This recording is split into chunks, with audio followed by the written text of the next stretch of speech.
우리 7장 20절부터인데 토요일 날 우리 임집사님이 1절부터 말씀을 10절까지 같이 나눈 적이 있으십니다. 아브라함과 멜기세덱 그리고 예수님 이 세 인물을 대조시켜서 멜기세덱이 곧 예수님의 표적이었고 예표였고 그분이 예수님을 보여주는 상징적인 인물일 뿐 아니라 어쩌면 그분이 하나님 자신이시고 예수님 자신일 수도 있는 그런 모습으로 보여지고 있습니다. 그래서 멜기세덱은 아브라함을 전쟁에서 승리하고 돌아온 아브라함을 축복했고 아브라함은 그 멜기세덱을 자기보다 높은 존재로 알고 11조를 10분의 1을 전리품을 그에게 드린 일이 있었죠. 자, 이 문제에 대해서는 우리 임 집사님이 지난 토요일 날 창세기 말씀을 가지고 보다 자세히 말씀을 해 주셨습니다. 그런데 여기서 핵심은 뭡니까? 아브라함이 멜기세덱에게 11조를 바쳤다. 그래서 그를 자기보다 영적으로 더 높은 지위에 있는 제사장으로 인정했다는 사실입니다. 히브리서는 멜기세덱을 그리스도의 모형으로 제시하면서 율법에 의한 아론의 후손들로 구성되어진 대제사장 제도보다는 더 우월한 제사장 직분을 가지신 분임을 논증했습니다. 특별히 3절에서 다시 돌아가서 보면 매우 중요한 얘기를 하고 있는데요. 멜기세덱을 일컬어서 부모도 족보도 시작한 날도 생명의 끝도 없어 하나님의 아들과 닮아서 영원한 제사장으로 있다. 그렇게 말하고 있습니다. 멜기세덱을 영원한 제사장이다. 그렇게 말하고 있죠. 영원한 제사장은 한 분밖에 안 계시죠. 바로 예수님입니다. 그래서 어떤 적지 않은 신학자들은 멜기세덱을 구약의 종종 천사의 모습으로 나타나기도 했던 예수님 자신을 미리 드러내신 것이다. 그렇게도 말을 하기도 합니다. 그런데 여기서 우리가 초점을 맞추게 되는 것은 멜기세덱을 일컬어 영원한 제사장이다. 한번 제사장 직분을 하고 끝난 분이 아니라 영원한 제사장 직분을 수행하는 분이다. 그렇다면 영원한 제사장이란 하나님밖에 없는데 예수님밖에 없는데 자 그런 의미에서 멜기세덱이 구약에 나타난 예수님의 현현이었다.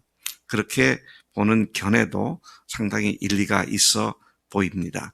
어제 말씀 주일 말씀은 19절까지 말씀인데 만일 율법에 따른 제사장 직분이 온전한 것이었다면 정말로 그 직분으로 사람을 온전케 하는 것이었다면 굳이 멜기세덱의 반차를 따르는 또 다른 제사장을 세울 필요가 없었을 것이겠지만 레위 지파가 아닌 다른 지파 출신을 세울 것을 말하는데 바로 유다 지파 출신인 예수님을 말하는 것이 분명해 보입니다. 그는 육신에 속한 한 계명의 법을 따르지 아니하고 오직 불멸의 생명의 능력을 따라 되었으며 전에 있던 계명은 폐하고 율법의 질서는 폐해지고 새로운 대제사장을 세우셨기 때문에 우리가 더 좋은 소망으로 이제는 하나님께 나아가게 되었다. 그렇게 예수님의 대제사장 직분을 구약의 대제사장 직분과 대조시켜가며 뛰어나고 탁월하고 우월한 그 모습을 보여주고 있습니다. 오늘 본문 말씀 20절부터의 말씀에 의하면 율법으로 세워진 제사장들은 맹세 없이 됐다. 그런데 예수님은 하나님께서 친히 맹세하셔서 세우신 종이다. 그래서 예수는 자기에게 말씀하신 이로 말미암아 맹세로 된 사실을 다윗의 시인 110편 4절을 인용해서 뒷받침을 하고 있습니다. 110편 110편 4절은 이렇게 말합니다. 여호와는 맹세하고 변하지 아니하시리라. 이르시기를 너는 멜기세덱의 서열을 따라 영원한 제사장이라 하셨도다. 예수님은 온 인류의 죄를 담당하시는 분으로 세우신 하나님께서 이토록 매우 소중한 당신의 뜻과 계획에 따라 신중하게 집중하여 예수님을 대제사장으로 세우신 것이다.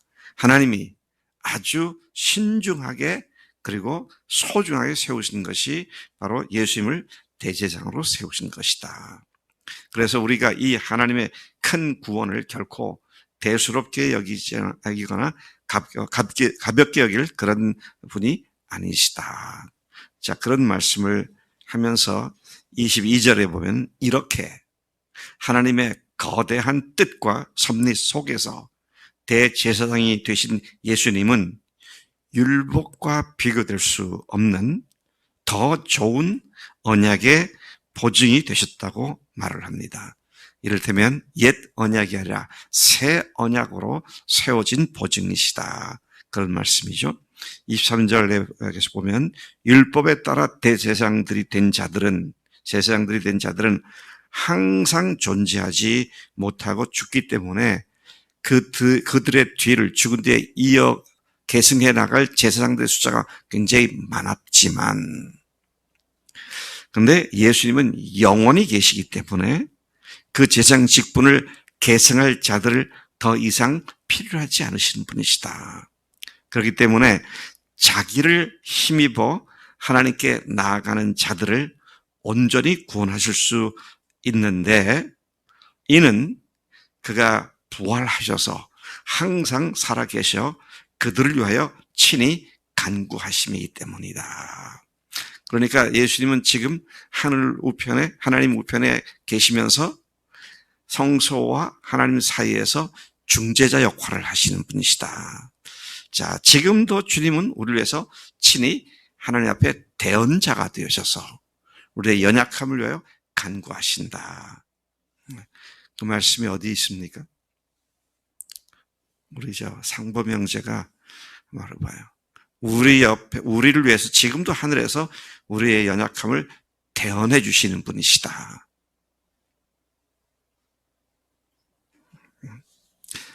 요한일서 2장 1절 말씀이죠. 나의 자녀들아, 내가 이것을 너에게 쓰면 너희로 죄를 범하지 않게 하려 함이니 만일 누가 죄를 범하여도 하나님 앞에서 우리에게 대언자가 있으니 곧 의로우신 예수 그리스도시라. 제가 대학생 때 이 말씀을 읽고 굉장히 충격을 받았었습니다. 왜냐하면 내가 잘못한 것 때문에 예수님께서 아버지 하나님께, 아버지 저 영철이가 또 저렇게 했는데 제가 흘린 피를 보시고 용서해 주세요. 그것도 한두 번이지 같은 죄 계속 반복하면 얼마나 예수님께서 쪽팔리실까, 그런 생각이 들더라고요. 나 때문에 예수님께서 아버지 앞에 얼마나 부끄러우실까. 근데도 우리를 위해서, 나를 위해서 계속 기도하시는 분이시구나. 이렇게 생각을 하니까 내가 예수님을 부끄럽게 만들어서는 안 되겠구나.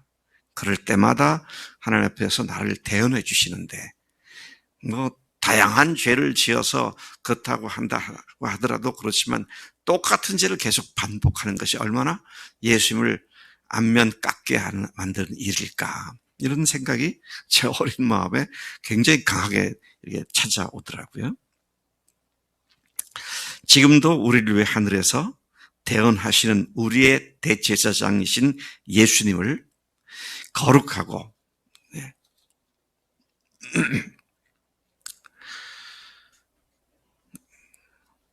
또 악이 없으시고 더러움이 없으시고 죄인과 상관하지 않으시는 그분은 하늘보다 높으신 창조주 하나님이시다.